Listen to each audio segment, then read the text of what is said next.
ना सदासिन्नो सदासित् तदानीं नासिद्रजो नो व्योमा परो यत् किमावरीवः कुह कस्य शर्मन्नम्भः किमासीत् गहनं गभीरं। सृष्टि से पहले सत नहीं था, असत भी नहीं, अंतरिक्ष भी नहीं, आकाश भी नहीं था।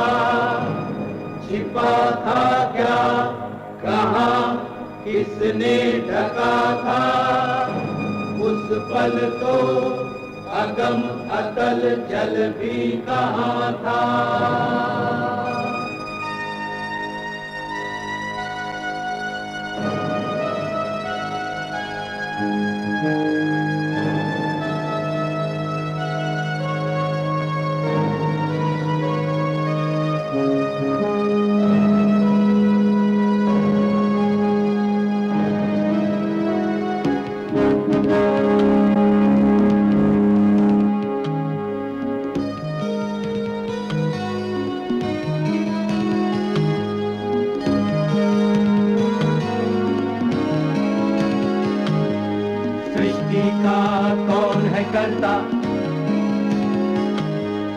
करता है वाह करता,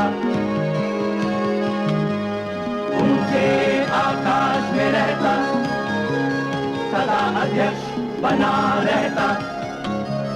वही सचमुच में जानता या नहीं भी जानता है, किसी को नहीं पता, नहीं पता, नहीं है पता, नहीं है पता।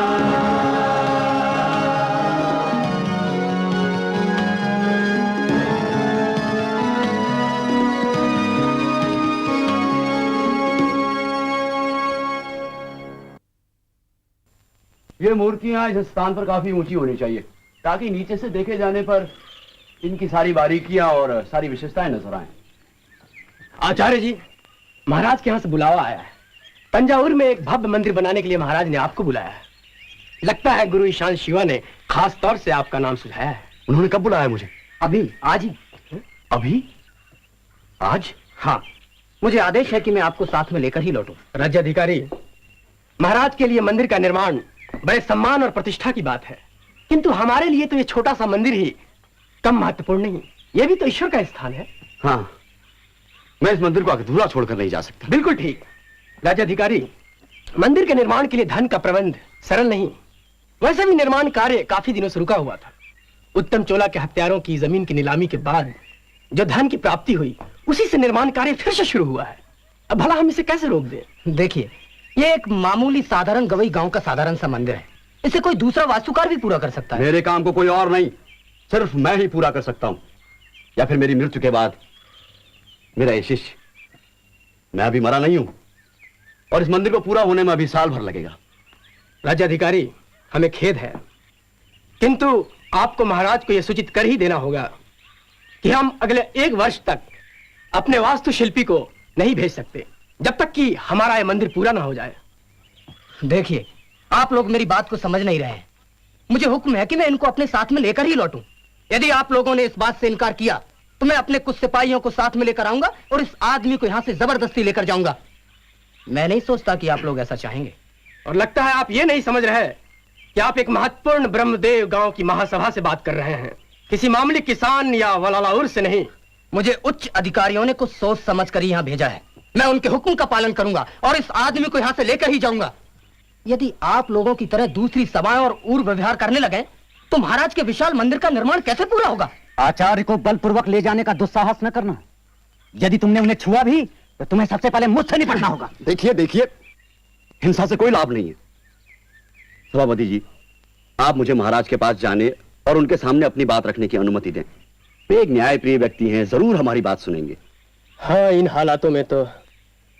और आप हमारी सभा की ओर से महाराज के लिए एक संदेश लेकर जाएंगे।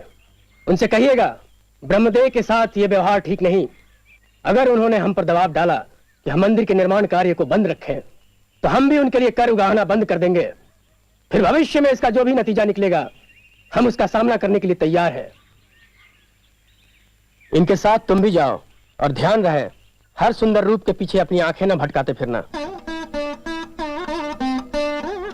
जब से अपने भाई के हत्यारों की संपत्ति मैंने जब्त की है, तभी से तुम्हारी सभा मुझे अविश्वास की नजरों से देखने लगी है।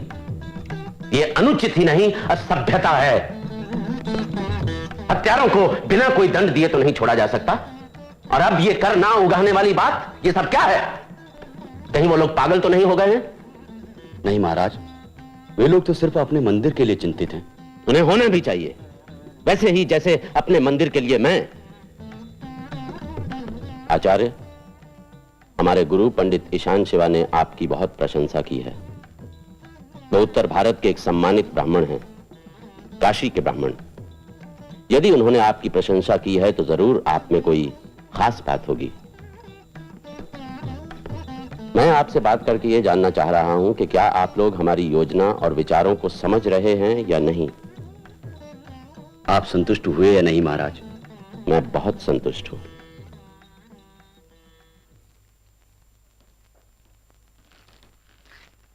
प्रणाम दादी मां। तो फिर मुझे अनुमति दें महाराज, ताकि मैं गांव वापस जाकर अधूरे मंदिर का काम पूरा कर सकूं। जैसे ही वहां का काम निपट जाएगा, मैं तुरंत आपकी सेवा में उपस्थित हो जाऊंगा। मंदिर पूरा होने में कितना समय लगेगा?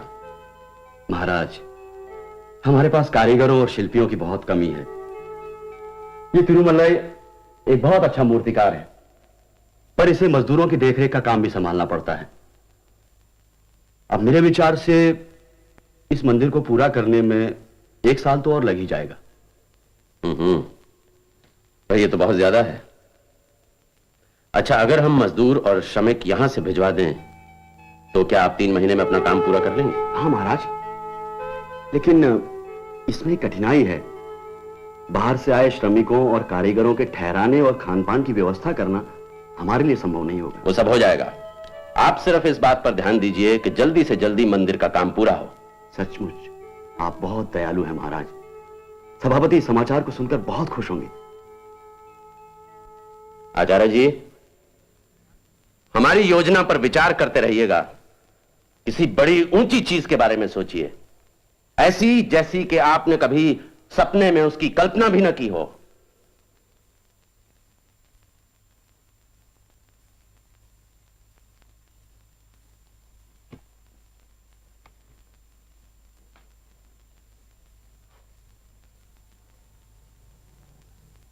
मुझ बूढ़ी के लिए तुम्हारे पास कुछ समय है, या फिर मैं बाद में आऊं? दादी मां, आप ये क्या कह रही हैं? आपके लिए मेरे पास हमेशा वक्त रहता है। तुम्हारे व्यवहार से तो ऐसा नहीं लगता। मुझसे कहां भूल हुई है दादी मां? इस नए वास्तुशिल्पी को बुलाया गया। मैंने तो सुना है गुरु ईशान शिवा ने खास तौर पर उसका चुनाव किया है। देखिए, आपके वास्तुशिल्पी ने जो नमूना तैयार किया है, मैं नहीं सोचता वो चाचा जी के स्मारक के लिए उपयुक्त है। मैं चाहता हूं कि किसी बड़ी चीज का निर्माण किया जाए, भव्य। भव्य? मैंने तो धन की सीमा को देखकर ही... कैसी सीमा? दादी मां, मैं आपको विश्वास दिलाता हूं कि मैं एक भव्य मंदिर ही बनवाऊंगा। इसीलिए मैं हर छोटी छोटी चीज पर खुद ध्यान देना चाहता हूं। हां, इसमें वक्त जरूर लगेगा, किंतु जब बनेगा तब ऐसा मंदिर बनेगा जो चाचा जी के सम्मान के योग्य हो। कृपया आप भी अपने वास्तुशिल्पी को आदेश दें कि वो एक विशाल और भव्य मंदिर का नमूना तैयार करे। मैं खुद भी महसूस कर रही थी कि वो मंदिर कुछ छोटा है। मैं अभी वास्तुशिल्पी को बुलवाती हूं।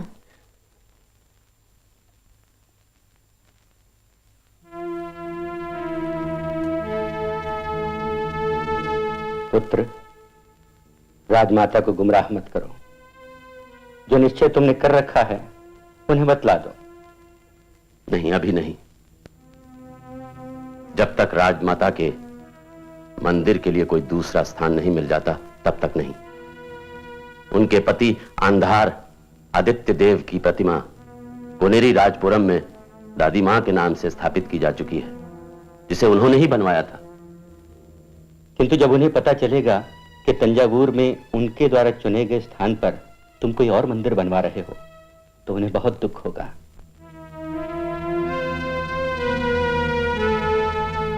गुरुदेव, मैं कुछ तय नहीं कर पा रहा हूं। मैं उन्हें दुखी नहीं करना चाहता हूं। वो तो मेरी मां जैसी हैं, किंतु मुझे अपने चाचा जी की परवाह नहीं। वो एक क्रूर, चालाक और स्वार्थी आदमी थे। मेरे भाई की हत्या करते समय शायद ही उन्हें कोई घबराहट हुई हो। जितने सालों तक वो राजा रहे, मैंने खामोशी से क्या कुछ नहीं सहा। हां, इतना जरूर है कि जितने सालों वो राजा रहे, मैं हर क्षण उनकी मौत चाहता था, और आखिरकार उन्होंने खुद ही अपनी मौत को बुला लिया। इसके लिए मैं जिम्मेदार नहीं हूं। राजमाता भी ये जानती हैं। वो अपने मन की गहराइयों में अच्छी तरह ये जानती हैं कि मैं बेकसूर हूं, और फिर भी वो चाहती हैं कि मैं इस अपराध का सार्वजनिक रूप से प्रायश्चित करूं। मुझे छोड़कर और वो किसे इसके लिए तैयार कर सकती हैं? मैं उनकी इच्छा के विरुद्ध नहीं हूं, किंतु एक सुंदर शैव मंदिर बनाने और उसमें एक भव्य शिवलिंग की स्थापना करने के लिए मेरी इच्छा मुझे दूसरी ओर खींचे लिए जा रही है। मेरी आत्मा मुझे पुकार पुकार कर कह रही है कि मैं अपना सारा ध्यान, अपनी सारी शक्ति राज राजेश्वर मंदिर के निर्माण में लगाऊं। महाराज, मैं कभी भी आपके विचारों से पूरी तरह सहमत नहीं रहा हूं, किंतु कल रात भगवान शिव ने मुझे स्वप्न में दर्शन दिए। उन्होंने मुझसे कहा कि यदि तुम्हारे राजा सुख सौभाग्य की कामना करते हैं तो उन्हें एक मंदिर बनवाना चाहिए, और उस मंदिर में नर्मदा प्रदेश से लाकर बृहदेश्वर शिवलिंग की स्थापना करनी चाहिए। स्वाभाविक है कि उसके बाद मैं आपकी योजनाओं को और समझूं, किंतु महाराज, इस मंदिर के लिए और राजमाता वाले मंदिर के लिए आप धन कहां से जुटाएंगे? राजमाता को संतुष्ट करने, धन प्राप्त करने और नर्मदा से शिवलिंग मंगवाने का एक ही तरीका है, युद्ध। हाँ, चालुक्यों के साथ युद्ध। वैसे भी तैला राजा के पुत्र सत्य श्रेय, जो अभी नए नए राजा बने हैं, युद्ध के लिए लालायित। महाराज, मंदिर के निर्माण के लिए आप युद्ध का सहारा लेंगे? क्यों?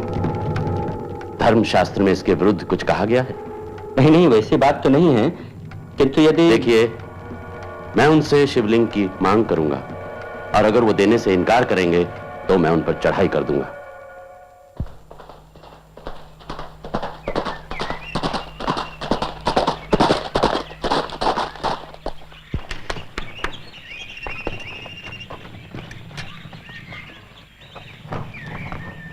मंदिर का नमूना तैयार है? हाँ महाराज, अभी अभी हमने इसे अंतिम रूप दिया है। पहले आप नदी का ठंडा पानी पीना चाहेंगे महाराज?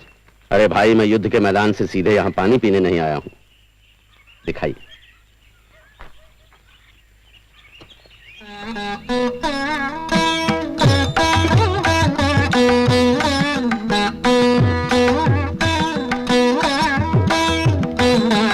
वाह, अब इसे समझाइए। स्वामी, आपने मुझसे कहा था कि किसी बड़ी चीज के बारे में सोचिए, तो मैंने सोचा कि ब्रह्मांड से बड़ी और क्या चीज हो सकती है।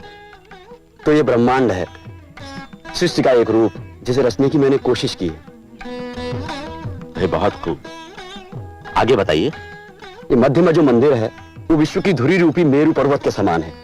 इसके विमान को कई कोस दूर से तीर्थयात्री देखेंगे और इसकी पहली झलक देखकर ही आनंदित हो जाएंगे। मंदिर के मध्य में महाराज पावन नर्मदा के तट से आपके द्वारा लाए हुए दिव्य शिवलिंग की स्थापना की जाएगी, और मंदिर के चारों तरफ एक दीवार होगी जिसमें 4 द्वार होंगे, और देवी देवताओं के चित्रों के साथ 8 भव्य आकृतियां भी बनाई जाएंगी शिव जी की। अब नगर को देखिए जो मंदिर के चारों तरफ फैला हुआ होगा। इसके अंतर्भाग उल्लालई में मंदिर के पुजारियों और मंदिर के अधिकारियों के रहने की व्यवस्था होगी, और बाहरी भाग पूरमबदी में व्यवसायियों और राजमहल के सेवकों और राज परिवार के अनुचरों के निवास स्थान होंगे। नगर की सीमा पर मंदिर में काम करने वाले दास और गोपालक जैसे लोग रहेंगे। 8 मुख्य स्थलों पर, जो कि इन द्वारों के पास होंगे, 8 घरों के शासकों इंद्र, अग्नि, यम, निऋति, वरुण, वायु, सोम और ईशान के मंदिर होंगे। इस तरह से एक पूरा ब्रह्मांड बनेगा महाराज। सुंदर, अति सुंदर। स्वामी, मैं नहीं सोचता कि आज से पहले कभी किसी ने इतनी बड़ी बात सोची होगी। इस पर तो अपार धन खर्च होगा। जाओ आचार्य जी, बाहर जाओ और देखो उन गाड़ियों में क्या लदा है। सोना, चालुक्यों का सोना। ये सोना मंदिर बनवाने और एक नई सृष्टि की रचना करने के काम आएगा। इस सोने के लिए हमने कई प्राणों की आहुति भी दी है। अब देर नहीं कीजिए, जल्दी मंदिर का काम शुरू कीजिए, तुरंत। गुरुदेव, वो देखिए शिवलिंग, अद्भुत।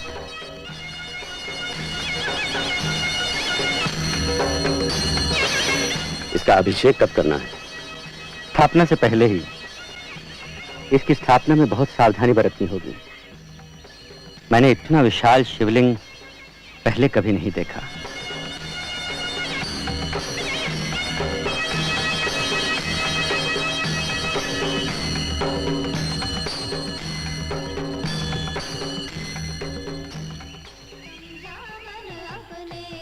आइए गुरुदेव।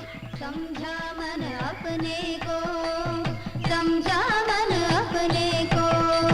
तू है कौन कभी पहचाना, कैसे आया कहाँ पे जाना। कैसे आया कहाँ पे जाना। सर चकराएगा तेरे, सर चकराएगा।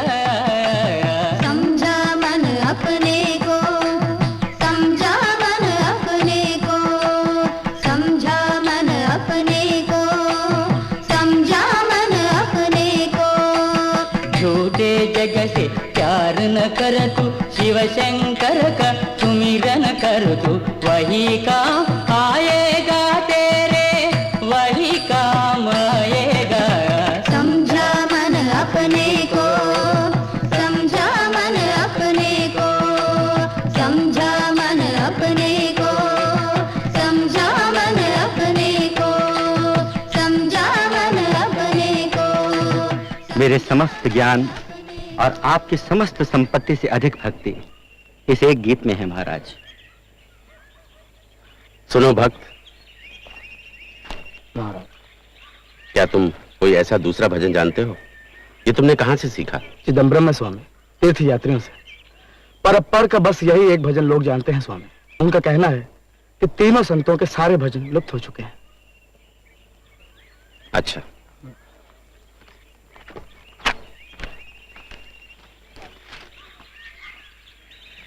गुरुदेव, ऐसे भजन गायकों को तो हमारे मंदिर में होना चाहिए। इनके बिना मंदिर निष्प्राण होगा। महाराज, आपकी इस इच्छा से कि ये लोग हमारे मंदिर में भजन गाएं, मुझे बहुत प्रसन्नता हुई है।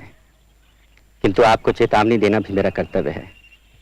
इन भजनों में बहुत शक्ति होती है महाराज। ये लोगों की भावनाओं पर बहुत गहरा प्रभाव और उनके मन पर अमिट छाप छोड़ते हैं। आपको ये नहीं भूलना चाहिए कि मंदिर केवल भजनों के ही लोगों को याद न रह जाएं।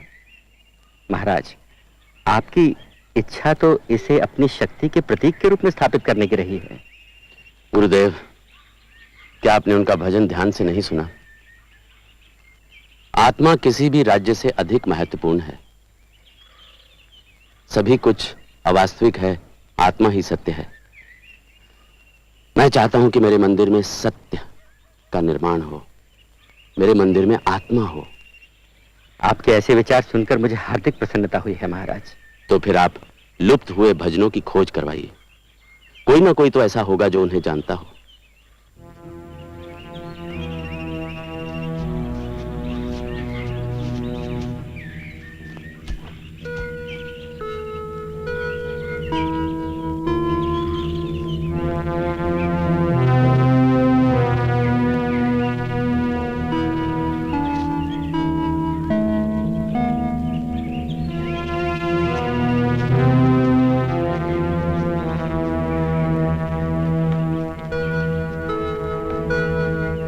यहाँ ये सब क्या हो रहा है?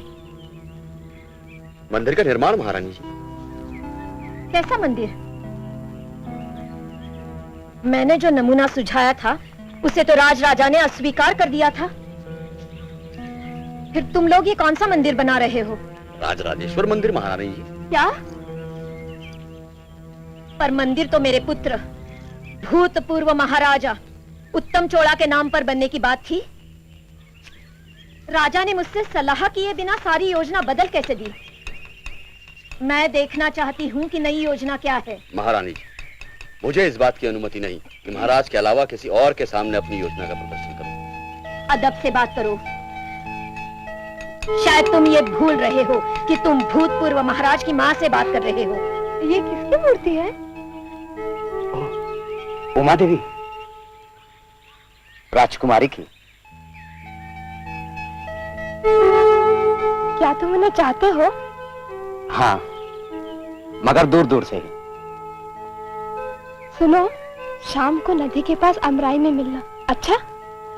उमा!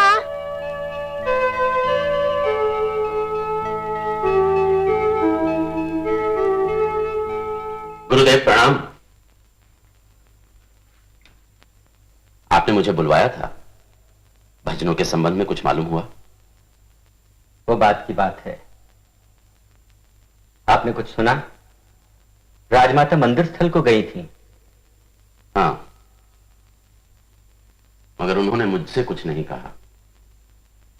मैंने उनके पास खबर भिजवाई थी कि मैं उनसे मिलना चाहता हूं, मगर उन्होंने बीमारी का बहाना करके मिलने से इनकार कर दिया। अच्छा होगा कि आप अपनी मंदिरों के नगर वाली योजना को छोड़ दें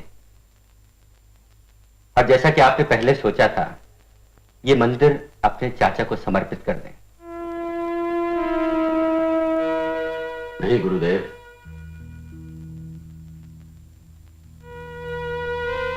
अब वो मंदिर मेरा है।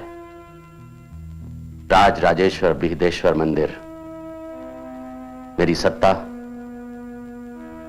महादेव और नयनार के प्रति मेरी भक्ति का प्रतीक। अगर मैं वो मंदिर अपने चाचा की स्मृति में बनवाता हूं तो इसका अर्थ यह होगा कि मैं उत्तम चोला के मूल्यों को स्वीकार करता हूं। मैं नहीं चाहता पवित्र शिवलिंग पर उस दुरात्मा का कोई भी असर पड़े। हां, अगर राजमाता उनकी स्मृति में एक और मंदिर बनवाना चाहें तो बनवा लें। ये बात पहले वाली बात से अलग है। आपको इस नई योजना के बारे में राजमाता से बात तो करनी ही चाहिए। मैंने भी यही सोचा था, मगर उन्होंने मुझसे मिलने से इनकार कर दिया। खैर, मैं दोबारा उनसे मिलने जाऊंगा। हां, तो आप भजनों के बारे में क्या कह रहे थे? चिदम्बरम में कोई नंबी अंतर नंबी है, वो संभवतः भजनों की जानकारी रखता है। अच्छा, फिर तो मुझे तुरंत उससे मिलने जाना चाहिए। ये तो राजमाता, वो इंतजार कर सकती हैं।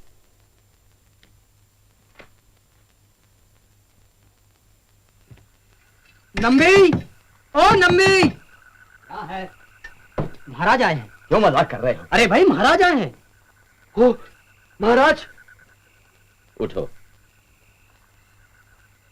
तुम ही नंबी हो? हाँ महाराज। मुझे उन 3 संतों के भजनों के बारे में कुछ जानकारी चाहिए। लोगों ने बताया है कि तुम्हारे पास कुछ जानकारी है। महाराज, मैंने एक सपना देखा था महाराज। मैंने देखा कि भजनों की पांडुलिपियां एक विशाल मंदिर के भीतरी कक्ष में है और उसके द्वार तभी खुलेंगे जब एक शोभा यात्रा में तीनों संतों की प्रतिमाओं को लाया जाएगा। यह कोई बड़ी समस्या नहीं है। यदि तुम चाहो तो कल ही इसकी व्यवस्था हो सकती है। एक समस्या है स्वामी। संतप्पर, समरदार और सुंदरार को मंदिर के लोगों ने कभी मान नहीं दिया, और जब तक मंदिर के पुजारी उनको मान नहीं देंगे तब तक आपको भजनों की पांडुलिपियां नहीं मिल सकती। हाँ महाराज, ये तो बहुत बड़ी समस्या है। यहाँ के पुजारी बहुत ही कट्टर विचारों के हैं। उन पुजारियों को हमारा संदेश दो कि ये हमारा आदेश है, नहीं तो हम उन पुजारियों को निकालकर नए पुजारियों को मंदिर का काम सौंप देंगे। जो आज्ञा महाराज। गुरुदेव, आप शोभा यात्रा के बारे में तिथि निश्चित कीजिए। आइए।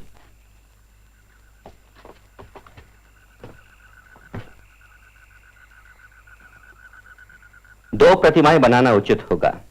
शोभा यात्रा के लिए काष्ठ प्रतिमा और स्थापना के लिए पाषाण प्रतिमा।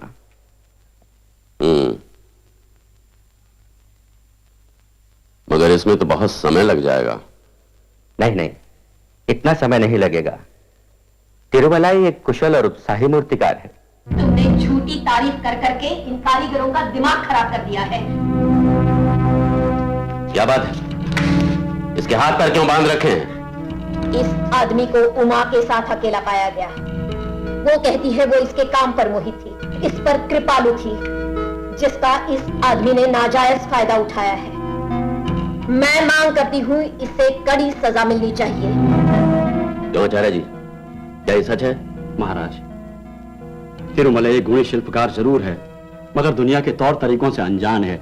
गवई गांव से आया भोला भाला तो आप क्या कहना चाहते हैं कि राजकुमारी ने इसके भोलेपन का फायदा उठाया है?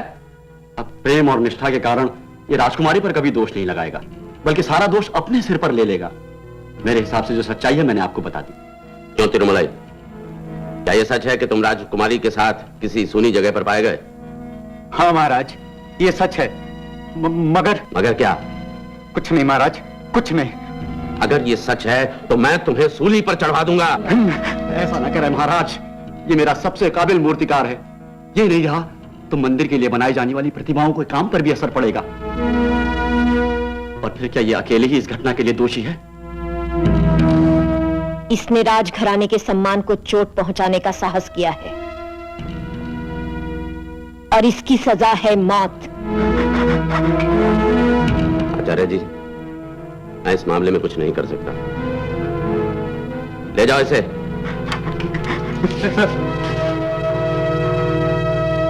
मेरी कामना है कि ऐसा कुछ न हुआ।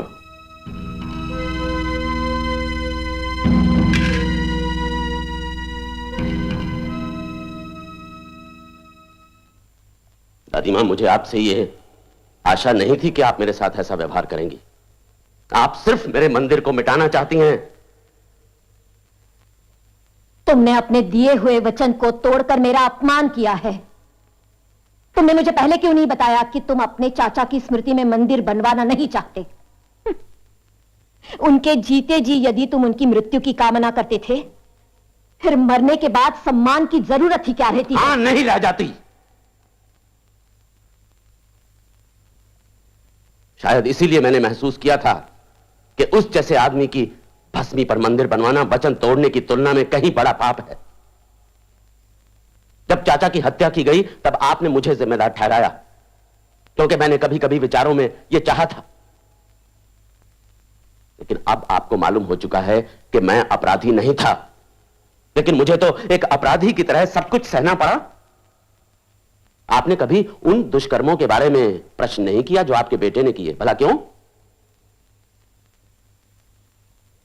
मेरे भाई की हत्या के बाद क्या आपने कभी उसकी याद में मंदिर बनवाने का सुझाव दिया? अब तिरुमलाई की मौत भी सिर्फ काम को रोकने की एक चाल है। मगर आप याद रखिए, अब अगर मंदिर के मामले में किसी किस्म की रुकावट आई तो मैं बर्दाश्त नहीं करूंगा।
राजराजा या उनके समय के चोल समाज के बारे में अभी तक थोड़ा कुछ ही पता चल सका है।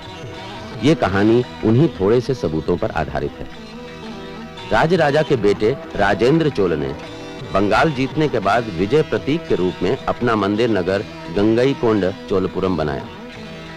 बाद में चोल समाज में भारत के दूसरे हिस्सों की तरह वो प्रक्रिया शुरू हुई जिसे नीचे से उभरा सामंतवाद कहा जाता है। इस दौर में गांव के सरदार राजा के लिए किसानों से कर वसूलने लगे। ग्राम सभा का प्रभाव घटता चला गया। कुल मिलाकर ऐसा कह सकते हैं कि भारत, खासकर दक्षिण भारत का सुनहरा दौर राजराजा का शासन अंत होने के साथ 1000 ईस्वी के आसपास समाप्त हो गया।